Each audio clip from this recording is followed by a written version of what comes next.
Samfoni so ye wokuma se amekom stadium I hope and I won no Owia Kaseɛ ene agye nkonwa e wo nkonwa de man mayesi nkonwa so na enseme kotwi eba abremade apade mfo konwura kruche de agum musemfo asem aya kroji se nyankopɔ ni so apesma kafo ba nu ebesi nkonwa na afa edi mu nchemu nyina yete ebramo www.owiatv.com sa enso na Owia TV Facebook Owia official eno so e wo TikTok wo ni nyina wo ko no ma ebudichi e ka de se subonto esi poani won sabeka nsemi bi na watie sa won subscribe na won follow ya wada ma subscribe na follow na share na fo adwen chenso fato ase efa maye ewo ehonmo ententem so a ensmede baba som enede de edimu akotini ni animu no ebi enese Ghana Mompanyi John Dramani mama ede atudwa se won mo hwe se won beye nsachaye ewo kwan ye faso etu ye fom agudie ewo mem se ne beye mfaso pewa ebeba amome nso nya bi Ghana dishe bia won kokan ye e Burkina Faso memu na mpanyimfo atu anamo a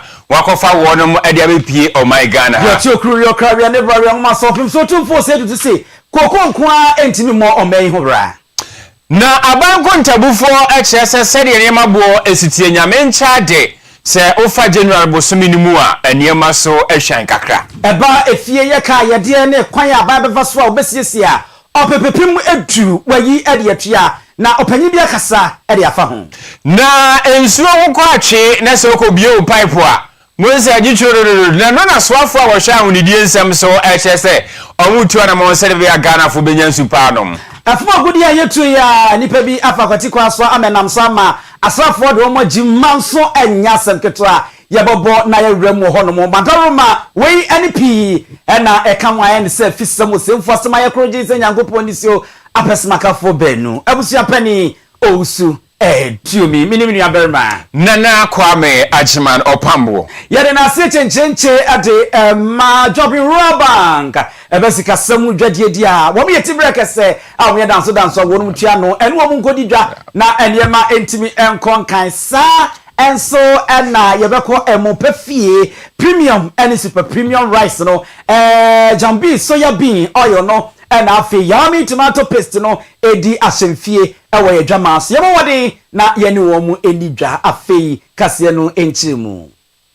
Ghana Mompanyi John Dramani Mahama edensam ede atudwa ama enumu no wachirem ekwan papa wo mai efaso na wo mayensisie ene nsachaye ewo kwan ye faso na yetu ye fom agudie no sane yebeya ebeda ne mfaso pewa ne de ama oman no wasesa wo hwe wo men chirim lobo no ebi ene kwan ye faso na yetu ye fom agudie sika ye nya wo mu na ye de bo wo men wo bra enu nti ne ho behia se ewo so ye bo mode na ye to abrewa ne ye tenase sakra ne mamu ne pense mu na de eni kwa se eye no ye free mu de eye no nso no ye bon wo bra na fe ye de bi ehyehye mu tuatua mu sane be ye beboa ama ye fom agudi aye di hu dwuma ewo man Ghana no ebetimi adane ne mfaso pewa ede abre wo meyi Ghana Mompanyi John Dramani mama mfi champion bienu ene aduonu nsia mining sector local air content summit a ebaso eno ase no kogina ya wo che ne nsemu sei. First is that local content must evolve from transactional procurements to transformational partnerships. This government is reviewing and refining our mining legislation and regulatory frameworks to ensure that Ghanaian enterprises move up the mining value chain, from suppliers of consumables to manufacturers of critical components, from service providers to innovators. Will incentivize mining firms to build local capacity and not simply purchase locally. Equity participation, technology transfer, and knowledge sharing must become standard practice and not the exception. The second pillar, it is no longer acceptable for Ghana to continue to export raw ores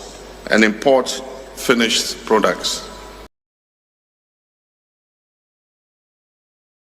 Dramani Mahama Palms by Eagle Ekoso ewo takrade eho eno di nsemi etuja Na His Excellency John Dramani Mahama etwa so no de tudwa e woni kasemu esese wo hwe o my Ghana ha abrebia fuma gudie ni sie tuwie pani aboabo ni nyina no asoa na ye de ko amonone akoton eba ne samfa so efri mu ba no aye ketuwa bi anu ntia ho be ya se Ghana ye ne ankase betumi de hye pato akwamo e betumi adane danem e de aye adefoforo ansa na ye de akwa amonone akoton amamfa so puduo abaso e de ama o my Ghana amampanyi ehese ye ne ankasa won mo a etu afumagudie ni bi ewo my Ghana ha no ewo se ye hye won mu sapo mu nsuo akade ene ne ma hodo bia ehia edema won mu no ewo se yetimi edeboa na won utumi trese wonwumanim na afi otumi danem sebe ya won nso ane samfa nkwa no nemomu no yebetimi anya mfaso ede afumampanyi kire se ewo mfimpi no ene aduonum yensam nkoa no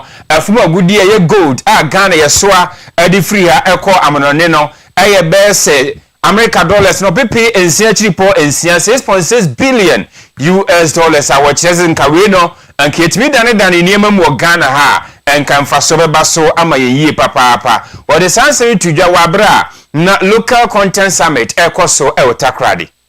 Mineral wealth has shaped our fiscal landscape and funded our national development. Yet we must confront an uncomfortable truth. While Ghana is Africa's leading gold producer and amongst the top 6 globally, much of the high-value activity in our mining value chain, advanced engineering, processing, equipment manufacturing, technical services, and refining still takes place outside our borders. In 2023 alone, the extractive sector generated almost $6.6 billion in export revenues.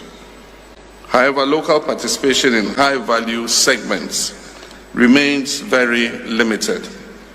with domestic procurements accounting for only a fraction of the total sectoral spend. We've been prolific producers, but we have not yet become full participants in the extractive value chain. This summit is about closing that gap. As we deliberate, we must ask ourselves a fundamental question. What will be the true legacy of Ghana's vast mineral wealth 100 years from now? Will it be recorded only in export statistics and royalty payments? Or it will be remembered as the foundation upon which we build Intisensha mudia eba bekosi wasi adedwendwe ho ne ye kakai na yebu nkomponi ye hwe chi se de be ya dachi bi se ko base enchirema eba no mbeto ye no mu bisa ho a na yeso ye kakai ho ye bebise ye ho se anye biafo agudia ye tu bebrebe no yetimi ede ye bibi se oman ede boa ye ho anase ye de ye tu ni saa ene ye soa ede kwa amonone ana won mu tia royalty sika ketuwa bi ede ma ye boa ye ho bra na eba ne saa na ya nye ni ye anu nti wase yetime dwenjen ho na ye bobra pa ede eto we ensem bia His Excellency John Dramani Mahama ede tudwa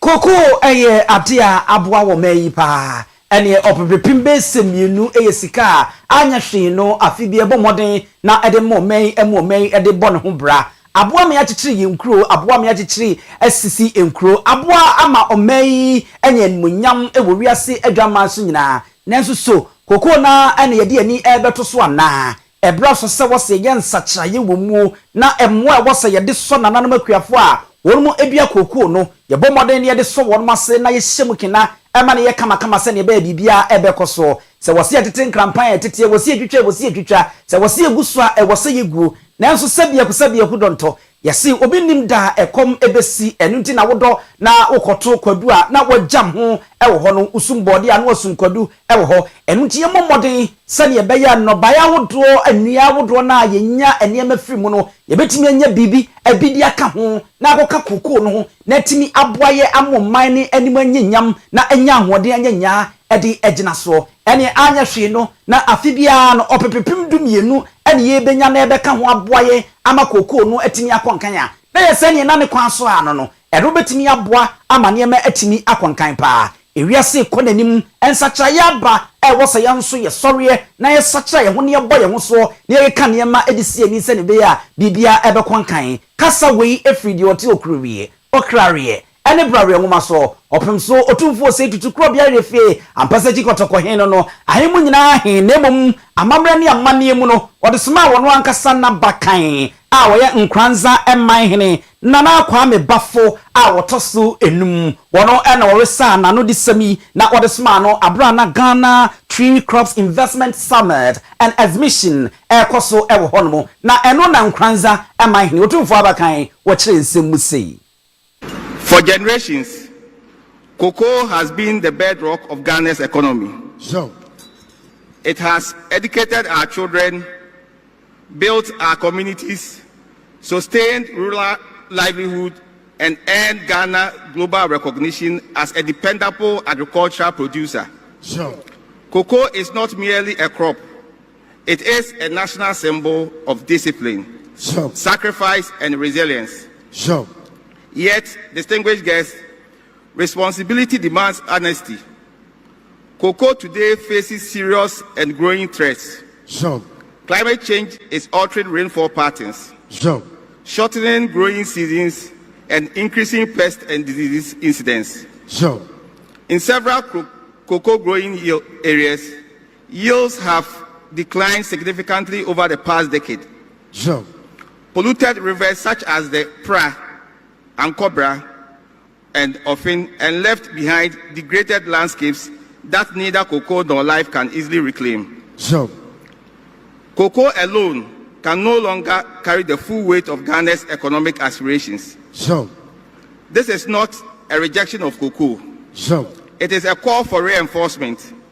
It is a call for strategic diversification. Your Excellency, I therefore warmly commend the government for its bold and forward-looking resolve to diversify Ghana's tree crop sector. so, The deliberate emphasis on cashew, coconut, oil palm, rubber, mango, and shea, with the ambition to develop each to rival and even surpass cocoa. Enrono emwa eha koko no sa enso na ewiemu nsakraye eha no sa enso na ne yensase no ekwan bone e bi no fa so tufu magudie enso eha no amakoko ne ebo ntepu a ayesa akwada a wonya nuane nuro ensia ne bi ewo no widie mu ma me kompiem wode safo ne hye pren na senso me nteew na ohwe ne mfem pra ene ne tiri egu ne ti so a wotumi kai ema ne yeyie eno tie yenye nsakraye wom se ne be ya atea ene abenum ene kubenum nyina no yebetumi enya mfa so pewa atede afiri ho enkranza mine nana kwa me bafo to sunum santemai ewra krobia refi apasaji kotokoni asantene ne ba panyini ene wo resa ya wode ehye nanu a wo kasaye. Oh my Ghana safo adwuma won mo tuanamo ama Ghana de hye bese miensa na won mo ka adwadifo kopie mu na watwe awie ye na ano memene da bosumi da tosu du nan nanka eyadofo da nanso oh my Ghana yante asempade nyina eyese kabrifo bia won mo Burkina Faso mem koto hye Ghana de hye na won mo ekofa ntosi edi afri Burkina Faso memu abaso enam so ama otutu atuo etweja edito hye na won mo timu ebinimo ewuwi nipa besen so a we Ghana de hye de abetodwa se won mo ato nan wonse do mumiensa ene wo kire se ene ya safo ekofa won mo de won mo akoto aresabia won mo agi ayarehye ne krata Omea staff juma won we de babonten so na wo kire se anamo mutu ye na enradua na omukopie mu e Burkina Faso memu a Ghana de hye miensa ena wonum afa wonum enam ewiem papa edom ababe pie mu ewo asrafo wonum apomuden ebia 37 military hospital wonum agi ayarehwe ewo honum na wasi wei amamo bia abani tuye se de be ya Ghana fo wo ho eka wo mu na ehu behia so mbenya arehwe no betimi ahwe wonum ntentem so ama wo ho atumi atɔ ne no ene wo bo anoba se aban no atunu wasiwa so be na fam de ede aboa se de be ya Ghana fo timamufo ne wonum eka ho a wo ho eka adwam nyina no wɔn betimi anya apomuden mapa ensam krona mu no enedua His Excellency John Dramani Mahama adnani echire mu 37 military hospital a wɔkɔhwɛ sɛdeɛ wɔn mu a ɛdawo ɛgye arehwɛ no wɔn ho esi etie na saa enipa miensa yɛka wɔn ho asɛm no ɔka enipa bɛsɛ enso ani akyire a ebeto dwa sɛ wɔn ho ɛkɔka ɛwɔ mu etutu ɔkɔkɔ so ɛwɔ mu na afei egyanso mu twa ɛde to hyɛn mu a ebinum ɛto anan wɔn sie do ebinum akyi ahyehye ebi nso epreprae sane tuo ni ade a saa kabrifu sane adigu wɔn so na wɔn anagye ɛgye arehwɛ ɛwɔ 37 military hospital wa nam so ama enedue wɔ kyerɛ sɛ mampanyin anopa na ɔwɔ takrade sɛ de yɛdi kan abɔ amaniɛ no obeduru ya pɛ ɛntɛm so ana wɔde nani akyire mu a wakɔhwɛ sɛ de ɔmanfoɔ no ho esi ɛteɛ na wahyɛbɔ sɛ wɔbɛyɛ na afamu deɛ sɛ aban ɛde aboa sɛ de bɛyɛ a wɔn ma wɔn ho ka ɛwɔ mu no wɔbɛtumi anya ahotɔ abusua yɛfrɛ bibi domestic debt exchange program asikyire enyina ɛne sɛ ɛkwan yɛ anasɛ ɛka ya na aban sika wodo a wɔgyegyegye wɔyɛ ni ayɛ fie anmu ya mamu na wɔde bɔ man no ho ɛbra ɛkwan ne anamontu aban na fa so sɛ wɔyɔ sɛ de bɛyɛ a wɔn ɛdedede wɔn maka ne adeɛ no yɛbɛtumi atua na wɔn nso ho ahai wɔn na mo man no nso anya na somdwie Mobeka His Excellency the former president of the Republic of Ghana Nana Addo Dankwa Akufo-Addo heka tibi ba so me ho nsam ekoye kesene sahaba ire so nkase eneye aban no eyi opipipim edu 10 billion Ghana cedis a womo ede womo eka eni ade no wo chende kwekwekwekwekwekwe na odi atua na num bi na womo mu nimdie ewo sikasem mu eni ade de tudwa se we de ye pa ebeboa ama abehye wo man ni sikasem no mu kena na ama na gina ne namro so pampe sade be niam abekọ nkan na ni nyina akire no owura baako inwe sikasem was finance and banking consultant eba sikaskrabia mu nsam ni nchechire mu ene ade a owura Prince Obri Yeboa wono nso ene Owia Kaseɛ akasa amanu mu no wode atodwa se we no entensi enti aban ni modern bo abɔ no kra no betumi ama won masabe won ama no ne ene ade ne adwadifo no kra no abo won ma no ba amoma nya rehyimu adijuma the debt exchange say bi mu friend the DDEP ye ka the DDEP na aban ne hyehyɛ mu no o breaking into several sectors and also several segments we need the domestic debt exchange say timemufo ka aban ye den ede yen ano ne be ye sa hyehyɛ no na saadie affect wona omudo musika abo aban bosia true bonds various bonds wa no omudi ama aban enti aban nhyehyɛ mu no o decide say wa no won hyehyɛ bia usika necessary ko tua dem afi 2023 akoba se na ma ho kira wakodi mu ntino no mane emfie du enka ho ansa na watua de eden ede amount at a determined interest rate na san hyehyɛ na koba se interest rate and will be nya ni sika so no ba bonds or any coupon no on to me ni hyehyɛ that and so mom hyehyɛ fofa wode ama no afi bia no obetua mienu enti afi a watua February a watua yi in the month of August obese tua ba akwa den e de aka ho emfa so de a ewo so de ma oman ne se enam se aban ne ye hyehyɛ efa ni sika sɛm a watimi edi ni huni no edi gidie sonko aba abesha aban ni ma obi bia woni aban ni di dwumadie bia nim se aban no ebetimi edi ne bohye so edi ayeden edi ama timemufo enam san hyehyɛ ya aban di so nti se what bakaya na otwe na otwetwe mu emra president any koko sector players Asia ye crisis e wo go through no or catch them say yen raise a new domestic bond na yen fan to koko Ghana for by subscribe to that domestic bond no fi say debt exchange na ban ye no watumi di ne bo share so Yera Prince Obri Yeboa finance and banking consultant na oni omanyina hene na ebon komei omanyene yaw adubuache ewo ye awia news no sumbum na madaroma san komoboyi ekoso ana Owia Kaseɛ ye ne no etwetwe ewo hono Aban kontabu for Ghana Statistical Service bosumi bi antem won mo bon konta na wahwe se de niema bo esi ekoye won mo a ade efri adwama ahodoɔ so ba wɔn mu a wɔn ankasa siesie saa nneɛma ahodoɔ no wɔ man Ghana mu na wɔde ho nsɛm aba beto bedwasɛde na wɔn mu abu nkonta akyerɛ mfimpinu ne aduonu nsia yɛsi ɔpɛpɔn bosuminim sɛdeɛ nneɛma no esi ɛkɔɛ na wɔkyerɛ sɛ wɔn mu a asiesie nneɛma no awie na wɔde ba abɔnten so abɛtɔn deɛ kan sɛ producer price inflation PPI no wɔkyerɛ sɛ sesei egyina hɔ mu nkyɛmu ɛkoro achiripo nsia 1.6% ɛwɔ hɔnom nti sɛ wɔde toto December bosuni wɔ mfimpinu ne aduonu mu a na kyerɛ sɛ mu bɛsɛ hɔ mu nkyɛmu ohunu achiripo miɛnsa 0.3% ɛna etumi atifiri so san sɛ December deɛ ne egyina hɔ mu nkyɛmu ɛkoro achiripo enkono ɛwɔ hɔnom na Dr. Hassan Idris wɔ no ɛyɛ abanko ntabufoɔ panyin ɛne wɔkyerɛkyerɛ nsɛm a wɔse sɛ wofa mfimpinu ne aduonu ensia die na de to mfimpinu ne aduonu num die na edi adanse sɛ ba bi a emprempren ye gyina no we no ɛso ɛhwan bɛsɛ ɔmo nkyɛmu aduonu ɛnwɔtwe achiripo num ɛwɔ hɔ a ɛkyerɛ sɛ nneɛma ɛkɔyie papaapa na ɔkyerɛkyerɛ mu sɛdeɛ enyuma ahodoɔ esitie ebi fangita wudie nsɛm ho ande ɛkeka ho sɛdeɛ nneɛma no esi egyina sisi a Dr. Hassan Idrisu. The producer price index increased to 274.9 in January 2026, up from 266.0 in December 2025 and 270.6 in January 2025. This translates into a year-on-year producer inflation for January 2026 of 1.6%. This means that on average, producers received 1.6% more for their goods and services than they did in January last year.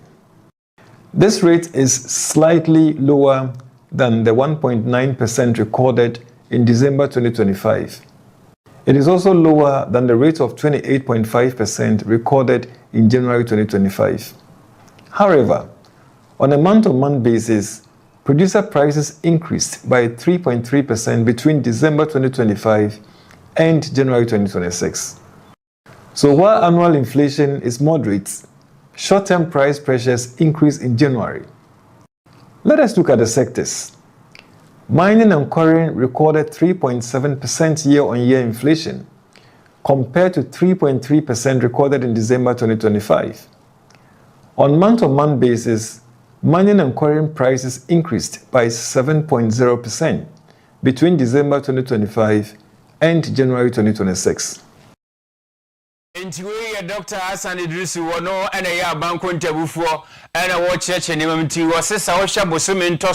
ntoso ne dia na se ha mu nchemu miensa achiripo miensa ene beka ne wo so fo ma mu ni nyina sade ye ne maboo esi ekosoro dia sese no ejina ha mu nchemu ekoro chiripo ensia yemfa ye ni enchemu ewo manson akwasi so arewosam enkrefi won mo abeka Owia Kaseɛ ensa echiremu a na chese abemu abi a wanya mfinsia aduonu a ne din ni Evans Alote ye nyina ye nimsa aben ni abra oguso a wo konkoden ye ncheche bebre sane ebe ya wo men kwambone ya fa so tu fom agudie esensa asimfudie nom na akra ani nsuo no ye betimi anya hwe ne ye bebre na se kakra na mo men anyanya agina so na eno na asrafo a wo mo na mo sensase a won mo funtum asani wo besa bo moden na yensa kan yensa ase akeke kamera na gumu no ekoto mamu abi a won mo ewo enwura no mu ana wo mu edijuma eno na kai womre wo mu nyina gi bum se ensen a wato bo de akọ wo mu a won matuko na oye Evans Alote ana nka wo kon school wo konfo anochi senior high school yi fofia ntoata na wadware abami ekoteto amana ba kumu a wantumi empu a wato ananam wo ense do na dansini a nani krutua wisi a hwimienu santemu echiremu a asrafo egbo mu nipa bofo na ko betimi age Evans Alote nkwa na enso won mu ampene Good before the other. Yeah, the one is a for me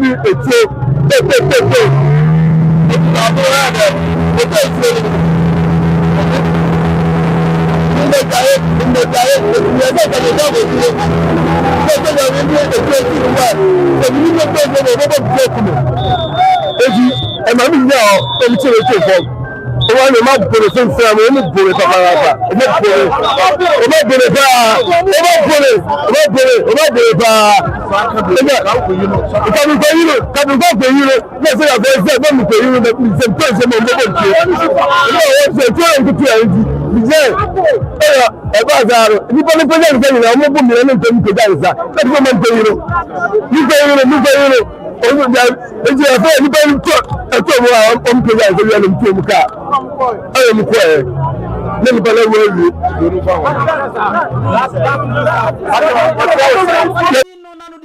na yenko mpatem won mo na assembly man a wo no mo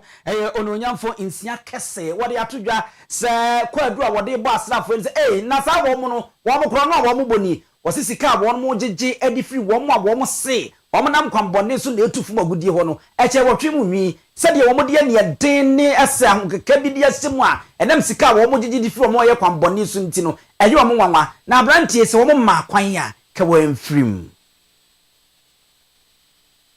wanye reta mesin mansu nyankomase na no kwani ebe a adwuma no obi esi de kwan se ma wanye reta mesin no but wakwaje asrafo aban mu a wode ebo na adwuma wa ye ho ban na ye ekoso wo nyankomase timpase abaliso ene se asodafo no se reta mesin na wo guide no they say we dey say adwuma na wo ye no wonam guarantee site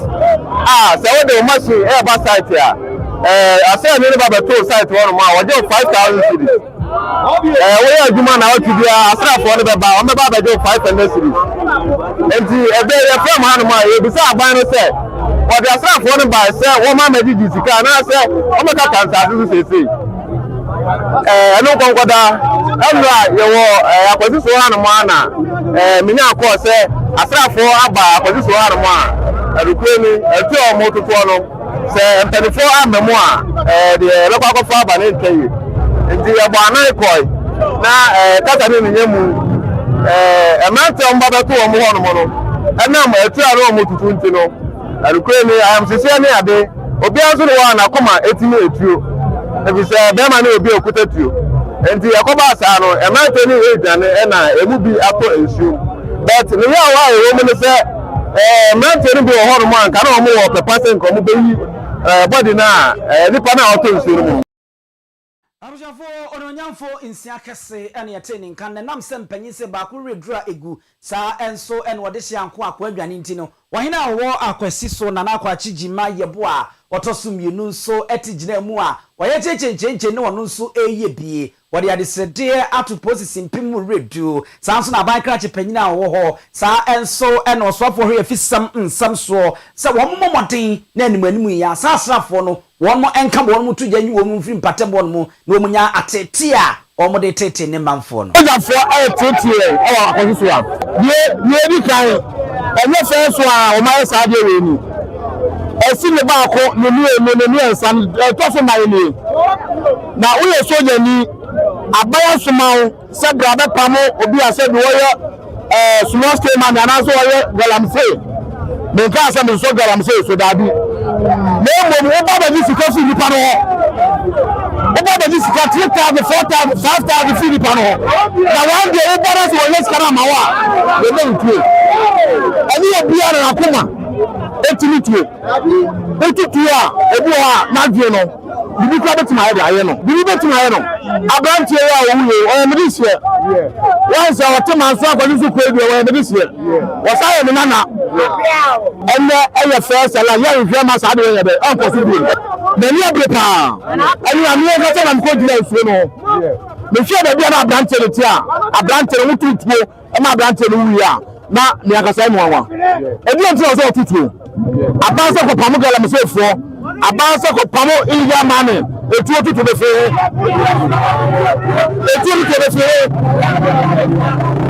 ebi no ya de me ebi no ya nana kwa chijima yebo a wotoso mienu akwasi so ohina awo no mo ene eteni nka no so abuja panyi mi de bia masem bisa no koso abisa areho se abranche efim nanso asem bisa ne se mampon hene amma kwan ama na sase so ose wo mpene ame anya ganamse a manso ene ne mpatemu ede na asie ahemfo mo de mama kwan e ma saade ma wi e koso e wo honom Omei sofa wo share enyuma ena afa dansie ho nsem so Owia Kenneth Ejei na wodi ato edwase abane itu anamon wakasebe ya Ghana fo binum a wonum nya ensupa emfani juma no won betimi enya ensupa na wonum so edi wonum juma hodo de sansiri tudwa wabra okopie mu womrahire dwafie abadwoku a wonum de hye ahonidie ena afensu ensu ahon nsem so anim na oyi nsem bia no esanse na nsemu esane ekwamboni ya nipa binum faso a wonum tu afumagudie enti no de kane segalamse no enam so ma miamia hodo pi na ana ensuo ho akọ atwe ewo ho eno na soafo ekire se aban no entinai obesore waka na watu anamon se de beya timamufo no betimi anya ensuo ni bi na wonom adi aye adwuma Owia Kenneth Ejei assurance am de be ma Ghana for ne se ye koso efa ensuo sector ne ho bia no aban try ne best se obehwe atutu bia se de beya Ghana yensuo no ebetimi flow well enye aban no enye ne fe se ubie wo pipe nsuo ema ana se unya nsuo no bia twice a week ni ye penny se before aban no first term be end ya ye be for your second term and nsuo issues na ya resolve if you go so den enema bebre. If you can realize that last week I was in Takrade inspecting the secondary Takrade treatment plant. We are doing all these visits. A lot of work is being done. And I will use this issue to tell the people of Teshi, Nungwa, and its environs. It will ensure problem. I almost also facing it. Abino and yedi kind of more manage plants, a share back. And to Suyan Kakanka Trevi or Hono, the Abrofono airport, Ako, New Monko Wakushia, Adia Yang, Abine Yedi 2 minimum kosher, Norma Babak. Busumi ye besa no ma ye meeting ye hwe sen ka busumi be ba na wi na sa plant no ye bi amateshi no ra ne environment ni na akra start enya nsuo nsuo ni de no ya sure Ghanaians say aban no ye ho adwuma day and night to ensure say be resolve the issue problem bia because aban ni drink Ghana for that for no na share enyuma ena afa dansie ho nsam so Dr. Kenneth Ejei na enwachi no ana chiche ni akomrahire dwafia wono ana honidie ni nsuwansuwa abodweko honom wota ano ewomrahire dwafia wono Owia John Oti Bless wono so ade etu edwase committee no wonni abrepa se obehwe ne yetimi enya no de ama miamia hodo a ensuo ho ekọ atwe na ano ana wo hyese de ka ho bia ma etoda na ensuo ho nsem ka akoye den no eyese enyuma na ebi akoye konko achiri konko ase ebinum abobo apepe so anu nti awose won mutumi kirekire obi adwuma obeye na atini aboa ma obi na afam die no na ensuo no nso yenya bi ade ejuma John Oti Bless ensuo eyankwa nti this modern 21st century you say bia ne papi da se ne bi etran be bi na obre won ensuo hu o say enye bia no be bia na ensuo bu na Ghana for tumi ensuo pa nom nti as a committee headed by Oti Bless so a meso de bia no ne pa ho asem e de yakoma so o se to na mobre bia na ye make sure say na ye Ghana for how regards to water and sanitation no ye be kasa ma wo ene ntena ye to ye san afraid makomi no ene omu ntemu ginafo bin PRC na omu so bae na ye ko wie ne se abenjuma ko bia wo ministry a ehye na se de me hia se yemfa asam na ma minister no ne nko for minister no nko hia ne mo frani no no ade say na two agencies no na won sisi tawanta wa wo bia no omo wia na omo the report na brain parliament essence omo hye yase ye na ye omo bia ya po mo baje ye wo oversight responsibility over the ministry say minister no ministry wia na omo de omo so aso na say report no abrain mrahire dwafie edema abadwoku a wonum na hwe nsuwansuwa na afa honidie nsem so Owia John Oti Bless ade de sansem yi atudwa abjafo yemfa na asemfa ma yaboafo esense wonum ana amakase yi twagwa ede yi Owia Bank sikasam udwadie wo mu gina brane a enye asem ketra kra wonu echirima wo mo de asempa loan no ede aba enu nti se niema bi abemputupru ko yi ahye bi spare parts bi ntade bi ene niema ekeka ho a anybody mu ya ohia sika na ade ahye mu kenama niema akonkan no Dwabin Bank ene wo monkonko trase na asempalo no te asempa na fako a Chelsea maka krabi na wonsa aka usika eho wode obatampalo so de aba ye de boye maame no yenu amanom ye sister no ene ye yere no se de be ya aja ene ma be konka de ama monso mudwadie no emu ahwindwan ahodwo ayeseja ayachimu na ahodwo no bomodenfu ani chemu Dwabin Bank ye no wo trase ncheche ne ka krabi na wanya na menu aba de akwa akohye wadwuma no na akonkan ede amaw eho fixed deposit current account sa enso na medachi enti susu microfinance ene ne yekeke ka ho nyina no oba ebenya abotre ne obesi nkonwa atnase yebecheche ni nyina mu na wankasa wayi ne ofi se beboa wo na afei yesa boa wo amonkwan papa besi afaso obedi dwa no a sika no enkonkwa ye wo kasa se Dwabin Bank de obi ene wa beje besi awe hono ma aye ne kasa se ye manim de fo no trase chewu edwadie eni so ewo ehono mo atonso dwafoforo na mu yaba abebie bi ewo ho ejo so sa enso na onwe adeseman eye gardens park so aboso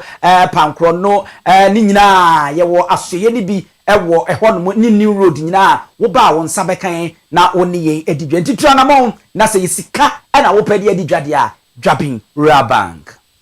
emo pa fie se yankan show se ope emu a wo bedi na atre wonum na abrebia we pese wo bedi mu nso dia na eye premium and super premium rice and odiaba eye jasmine rice and odiaba na yekan o ma hyeda aso ne so ahuhu so kama ahye mo no de ede and odi aye premium and super premium rice mu amoye jollof anasa ye plain rice and awonoa se eye wache ne de ka ho nyina eye premium and super premium and uhia na odi anoa mo na mefie aye dedede odi sa wonsa no mompo akotomo ni bi na hwe bonse emo na yima akoma akofefefe kama na ede enso sanso na wodi jambi soya bean oil aba faye waduane abrebia enya nwa keke wudi no na osanso enya apomudin anu nti jambi die anu no obi ade ye naduane ketua bi abehwie no eso waduane no na eso abusuemu ni nyina enso eso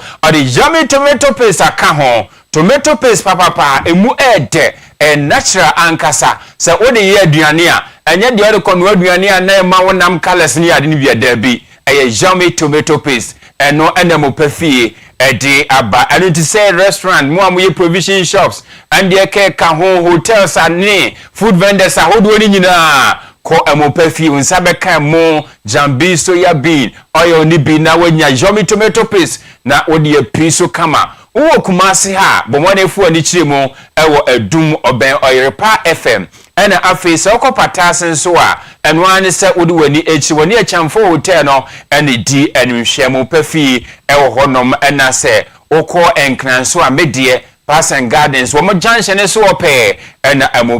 emupafi se yeboa amwatumi adidi peche papa eno no abusana eno no yento kase no so na yemfa emmamo aposifo abomode adidwumaso bi akono na enika yie pa ababa betodwa se rabia didi Latifa Salifu obomode koria abemu a wanya nafu anan pe na wawono ewo mamprobi aban aya sabia ena obomode kodi sa abonefo semi enam saye no so ama ena wo akwadaye Abigail Zekunu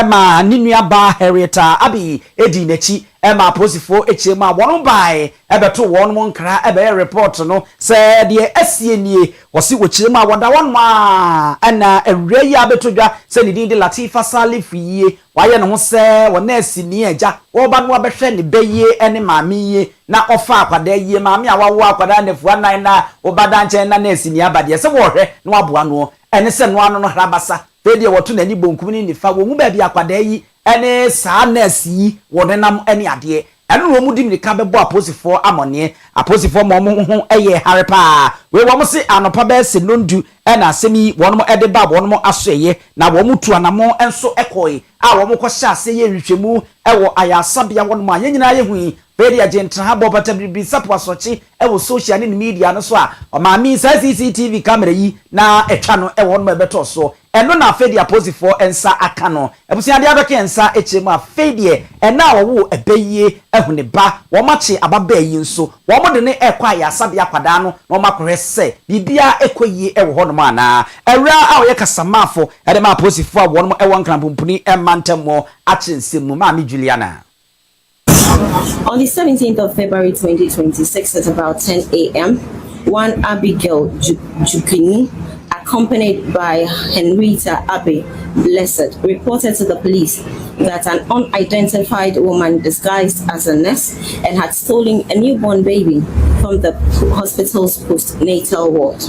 The baby's mother, Precious Ankoma, informed the police that she delivered the baby boy on the 14th of February 2026. She stated that a woman dressed in a nurse's peach-colored uniform took the baby under the pretext of administering medication and disappeared thereafter. Police immediately visited the facility, obtained statements, and immediately launched a manhunt for the suspect. This afternoon, it is refreshing to know that today at about 3:40 this morning, the police arrested a suspect, Latifa Salifu, who is 33 years of age and is a cloth seller here in Accra, at the premises of Kolebu Teaching Hospital, where she was found with a Superintendent Juliana Obin Owia Kaseɛ ade ma posi adwuma ku a wo nkrampumpuni mantamo na mote se wabia wachire mu nyina ade akire no abusia wo yire kwa akɔwa no wadi nachi ami mom de me yiri ntimi nya ya abrame mi ni hom no mfa because if you say hu na nkora no maso ɔde nyina yakosesa no oh na gambeka no wutumi se o mai se do musitie ba ko bi wom agwai de on se da obi abre pebe ma wonya obi so abre po ba wonya anafo wudifo ne doctor fo wudifo ni bi na ewom no ebetimi akɔgi sika afaka na sichi ni kwabu akwa so ɔwe a wɔyere kwanya enti obi wɔ hɔ a sa die ne bi wɔ hɔ a ɛyɛ ba ko mienu a na wayɛ suspect but ba ko de ebi wɔ hɔ a enye sɛ oba na ko wie mu anase bi etisa ebi wɔ hɔ abonse yasesa no we ni patuntum ni akofa akra kokko bi abrew kyese oba ha saa ni zuba nyina de se busuapanyi abusuapanyi be ya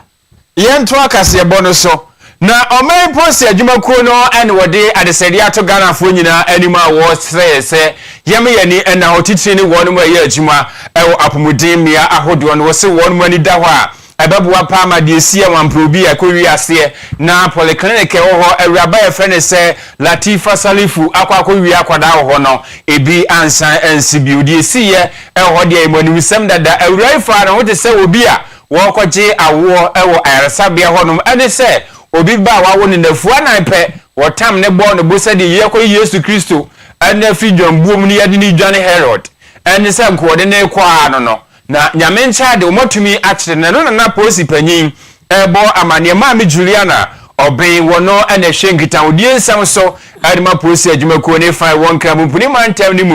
ɛna ɔsrɛ sɛ apomuden bia hodoɔ no aya wɔn mu ɛyɛ adwumafo na hyɛnso de no yɛma ne nadi ama ɔmanfo hu na afi bambɔ nsɛm wɔn mu tutu ne yɛ sɛ de bɛ ade si yɛ ebi enkosi bie mu. We would want to remind the public, particularly health facilities and families, to remain vigilant and observe the following measures.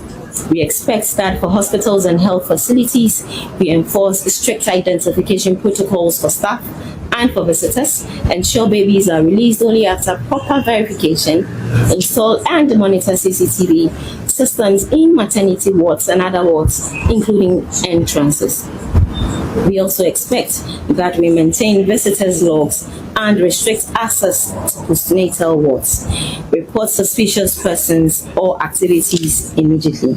Meanwhile, this morning, at the time of the incident and at the time of the arrest, the Minister for Gender and Children and Social Protection, Honorable Na Momo, and the Honorable Member for Parliament Public for myself, including the Regional Police Commander DCOP Duty Tuaruka, have visited the Divisional Police Command and has also gone to the facility where the incident happened.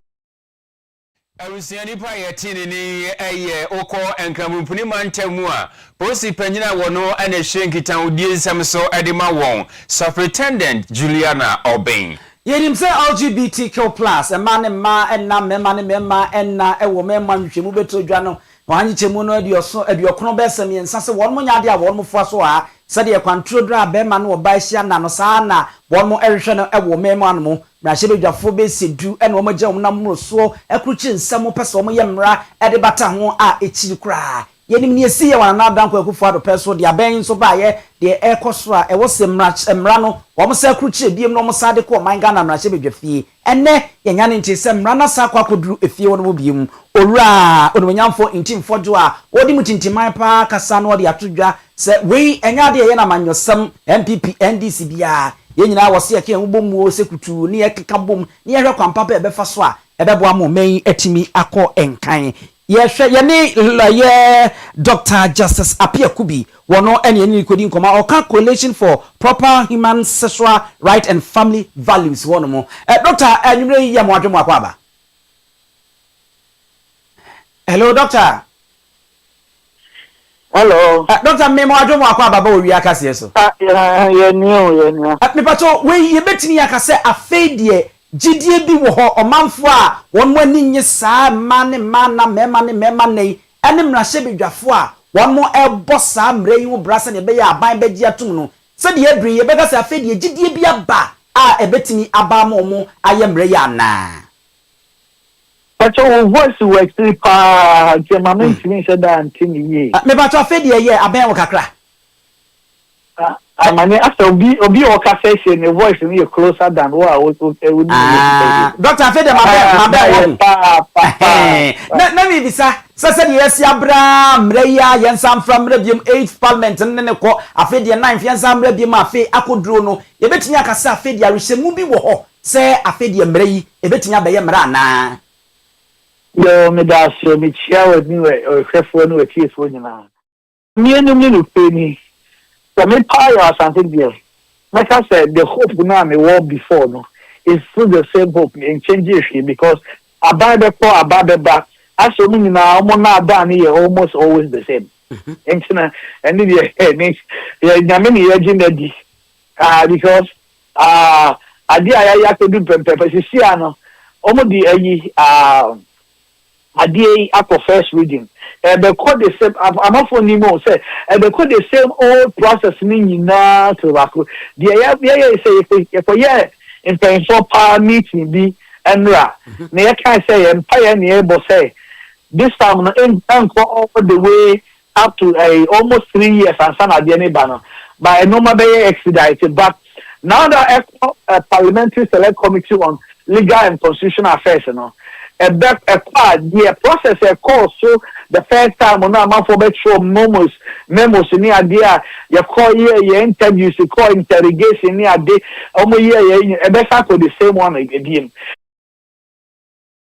The chairman of the committee this time or Kamoni was some and incredible some year and honorable Sam George now so that's not should be because it's not part of Constitutional and Legal Affairs Committee. And so your hope we say some unnecessary delays now. Honorable you may do time Emma so said and secondly I bumpire say honorable speaker a little bit more directives. Emma and to me and delay no manner. Now I check by end of this year now say by March dear. Na the year we are nyame makonya sadia ye koye 3 years dey ni be na kwasi kono joint pensioners in sense I just say games na no money place na ese metwase a mo hwe ani mo se acha bosome mienu bi no ebetimi abeda ne mra nya sa my fire ni boy bosome na ni dey ni yetimi Yet in a year in term by the end of the year. Oh, okay. Now, Doctor, will be a coalition for proper human sexual rights and family values. Adentina, said you LGBTQ plus and any Q and A. Money ambra change na yamra na yam fenty ya. Edian Albeka. So my work can be a center. Obini man, Robert, say the assessor from Abusasa. Mini, Adian say. One of the I we may try Mampenia was free ho. Yeah, Mampenia we in Nana Danko Kufado. Now the doctor go and try the office. Then Nico Sherman and Kacheno. Say, Mr. President, one of the most successful things that the LGBT community has done is to let the whole world feel and think. Say, yeah, can say LGBT, your bar or no bar that any them or any them other. That is only two among more than 59, some of them 90 something genders they believe. And yet true, LGBT is not GPRTU, I always say. And yet for stroke phobia and every single letter be representing certain group of people. And you know, about no about that, them only them other. Edimi ye perform, edimi ye nianom, edimi ye papa, edimi ye nana, edimi ye ma. Ati omo ye dom. Obi bebre ni fili say enye. E se said ye mi no mi e di boni aye di sie obi hu aye ni bewu. But LGBT for ne de. Omo se mo ni nyina ye nka ehumom na yem praise boni no. Your body so be funny bear my idea shall be pony a day. Yes, sir. And I say, for example, there's somebody who say your man Penya or free ho. Says, Mr. President, do you know astrogender? Astrogender is minia or say we able to know who bosumia sebi and you may more here and with your bunch of name waba. Yeah. So and also hey, nothing with your mankind. A pansexual is somebody who sleep with both animate or object. The penal, South penal, I would say a pansexual. Pansexual is somebody who sleep with both animate and inanimate object. And so my was a science teacher or child, yes, a better near himself. Both animate and inanimate objects. But you need to no, they must bull papa, father, really say group. Who share you be more worried, we are named from Ponchene or Manoma. Okay, you know, LGBT, dear. A whole movement. And the idea, sorry, say some of us, Yamiadam Yako, Bruce, be your whole question idea be your no moon now, and you knew the brave Oman Diana Casano, Pompe. Did you know, sir? Even during Joe Biden's time and Kamala Harris' time, not a LGBT idea to say, well, America, out of the 50 countries, 27 of them or 29 of them took LGBT to the Supreme Court. Supreme Court were dealing with them. And it's an idea.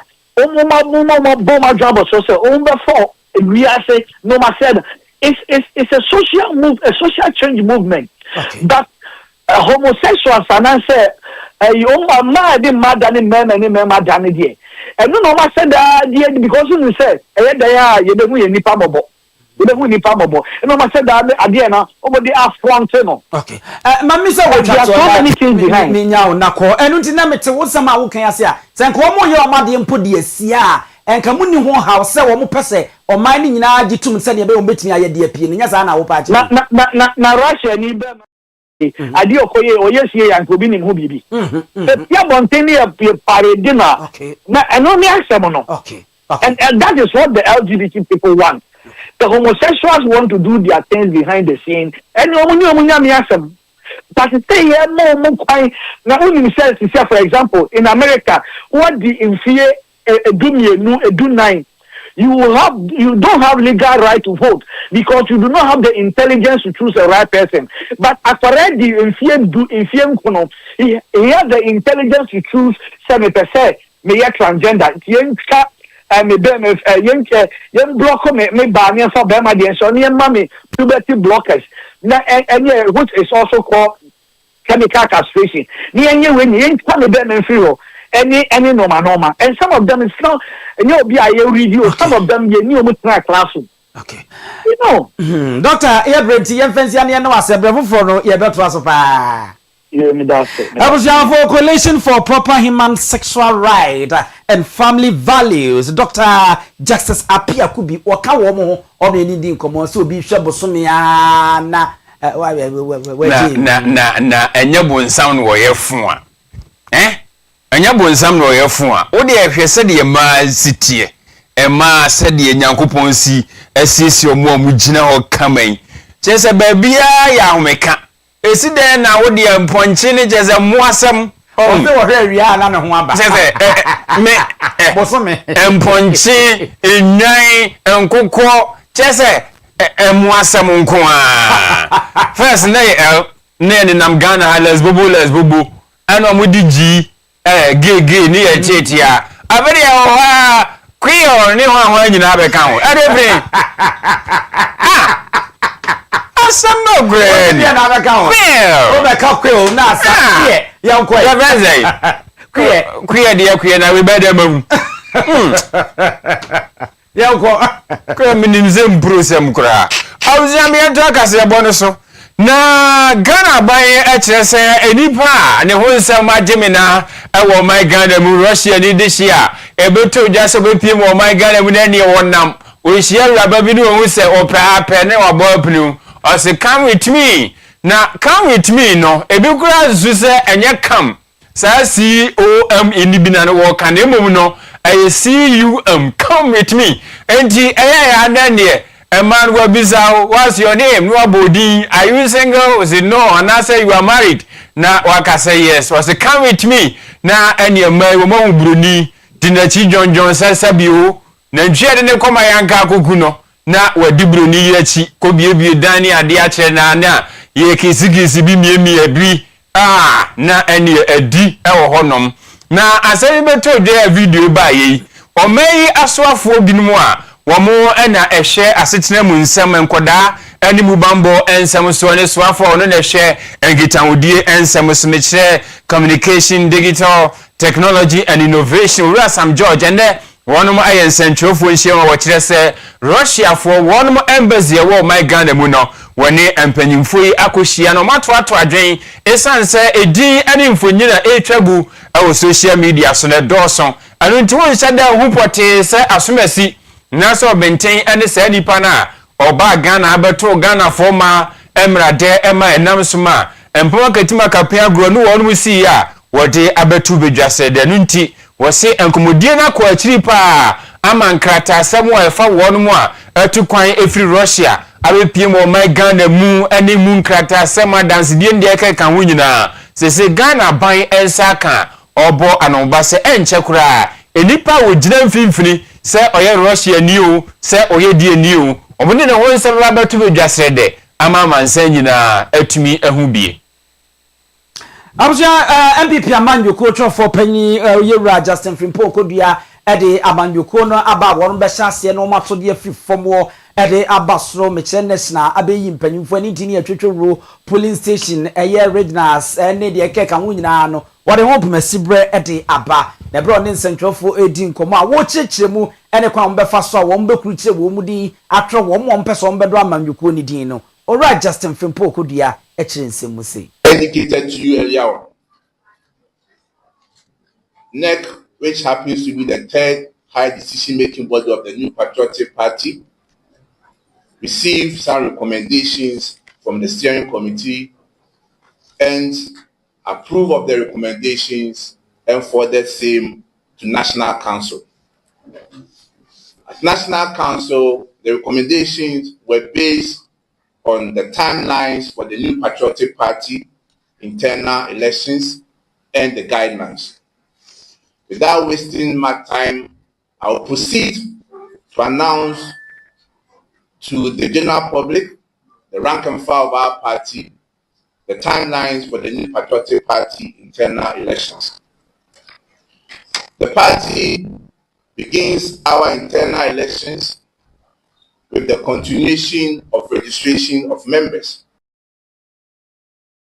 Abusua Justin Free Poko Dianti Obenem Bosom de di kan won be hyase akruchi edin de akosi ni de toso eduasa ebaako ansa na won makọ na oforisio bosom de di kan edikosi eduno won mo abie nkrata mu ene ade no ma yenhwemu ni ade a na won mato aso ahyase atototo won mo aba no na Justin Free Poko Dia ehyehyɛ mu sɛ de omo yenhye no si etie no wo kyerɛ sɛ osana bosom ni da etoso edu ekosi ni dunai esore ya de sɛ won be bie kwan ato na obi ogine hu di sɛ okopri to mini bi sɛ obeye kanifo wo NPP amanyokuo nim executive na wono so atimi akofa ne nkrata no na wo se fribira wo kofa krata no na osana bosomini da etoso dunum edekọ ni du enso eso no eno so wo akofa nkrata ni nyino masim konya na wodi anobabaye wa toto won manu abisabisa won mo a na enu achi ni wa hwehwem se de be ya hwebe enuru ebobosuminum ne de toso du nwotwe ekosi na duo ni so won fimpinu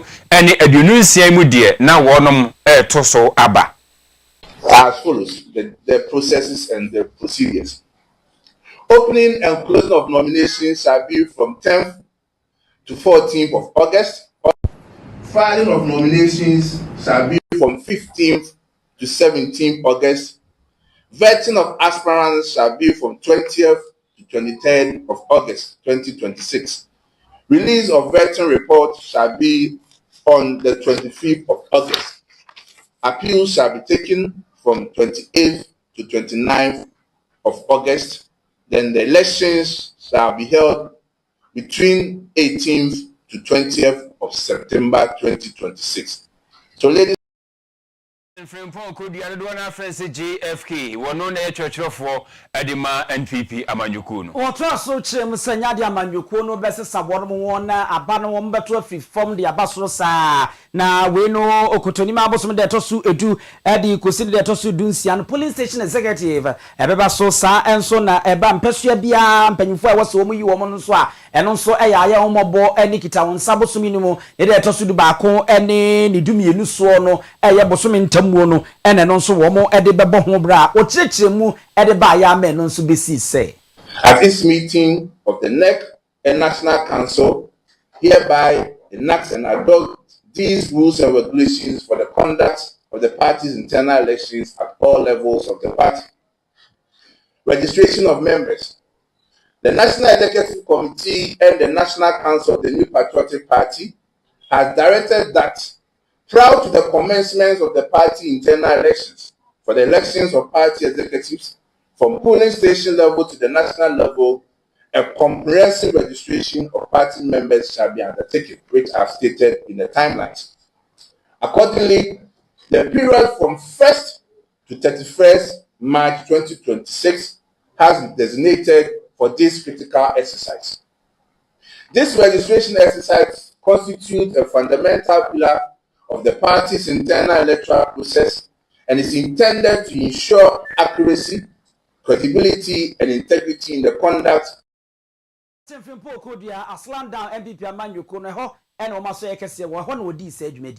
Na sɛdeɛ mpanyimfo aka sɛ wode kokromotie ɛkɔ ayiya de sotro ene gya kwan no ntin krata wɔn mo bie kwan atoa mo akɔfa no ɛnyɛ kwa okɔ a na wapibibi ade akura no wɔse wɔn mo bɛfa nkrata abɛprese titinafo no wɔse okita wɔn nsɛm Ghana cedis no mpem aduonum sans na apeko kɔpɛ jontrani abedi akyira ubetua Ghana cedis na mpem aduasa ana wɔn nso kɔprese kyerɛkyerɛfo no yi di ɔtesisi aneto nkyɛn a wɔn ebetua Ghana cedis no mpem aduonum nemo wɔse nasara ana afei wɔn ma ɛkɔpre emadon frefo ene wɔn mo a sɛbe wɔn ma didam wonam fam ne de sɛ sika me bobɔ sui mpem wɔtwe ene watete ede afri so ama wɔn. For nomination fees, if you want to contest for the national chairman of the New Patriotic Party, the nomination cost is 50,000 Ghana cedis. For vice chairpersons, it's 30,000 Ghana cedis. For general secretary, if you want to unseat me, you have to pay 25,000 Ghana cedis.